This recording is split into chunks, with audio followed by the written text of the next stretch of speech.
came here when I was in '61, Okay. which is a long time ago, and I couldn't find the ecology. I'm basically interested in ecology, and the ecology is prairie here. Right. So Champaign County was 94% prairie, so very few trees, and so that was a surprise to me. And the ecosystem currently it's down to less than 0.01%. So very, very little prairie left.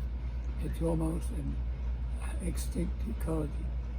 When you know that there are thousands of organisms there and they all have biochemicals, and in 500 years we might need some of those chemicals, then that's a very dangerous To lose them.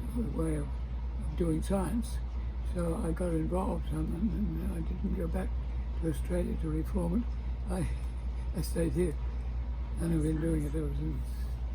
The art comes in because most of the plants and the animals we work with have a design of themselves. Like this afternoon, I was walking around a little pocket prairie, and there are literally hundreds of holes in the ground where creatures go in. So sometimes one creature goes in, like a crawdad will go in and make a hole and then decide to move somewhere else, and the snakes will go into that hole and Right. hibernate in the winter. But different leaves have different shapes. Right. Right. Sometimes it's almost mathematical. They'll have alternate one, two, Patterns. So mathematicians can look at the structure of plants, That's beautiful. look at the structure of veins in the leaves. So photography is part of art, Yes. and that allows us to get way into a brain cell or the way out in the universe. Things that we would never see, we can see through photography. That's beautiful. And so that is intriguing to me, and I like to form a framework or something where my artwork will fit and will be interpreted. Sometimes I like to change it a bit. I'll print it on a different color paper, and so blue will give you a different feeling than if you have orange. Yes. So how did print come to? You're talking of photography a lot, but how did you get into print, and especially the screen printing? What attracted you to Well, that there was a medium? need. Prairies don't look like mountains or canyons or interesting places. They look like woods. So very few people take the bother to go and see them, and they're usually remote. They're out of town. So the other alternative is to have a pocket prairie, so people can walk around and see a few prairie plants and get a starter.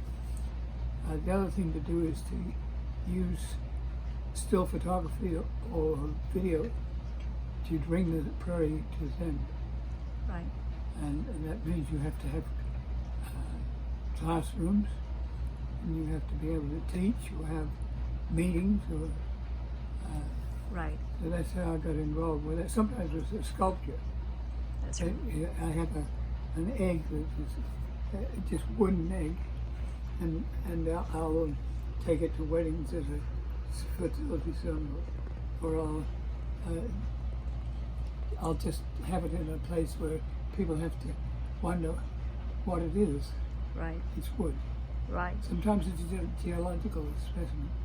That's true. It might be a wooden specimen that looks like an Indian or someone that's different. Sometimes it's a car that is old, or a bone, or sometimes it's totally different. Yes. You'll take cans and plastic and create a sculpted piece that says something Yes. about Right.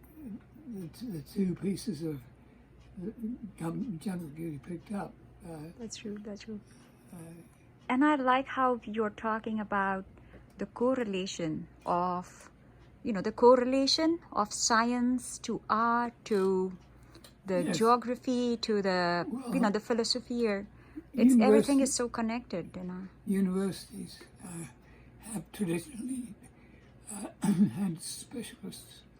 Early on, when they were learning how to farm, this became, University of Illinois became a cow college or a college for teaching people how to farm. And many of these people came from Europe that were peasants or they were entrepreneurs, but they were not farmers. So you had to teach them how to drain the soil. Right. And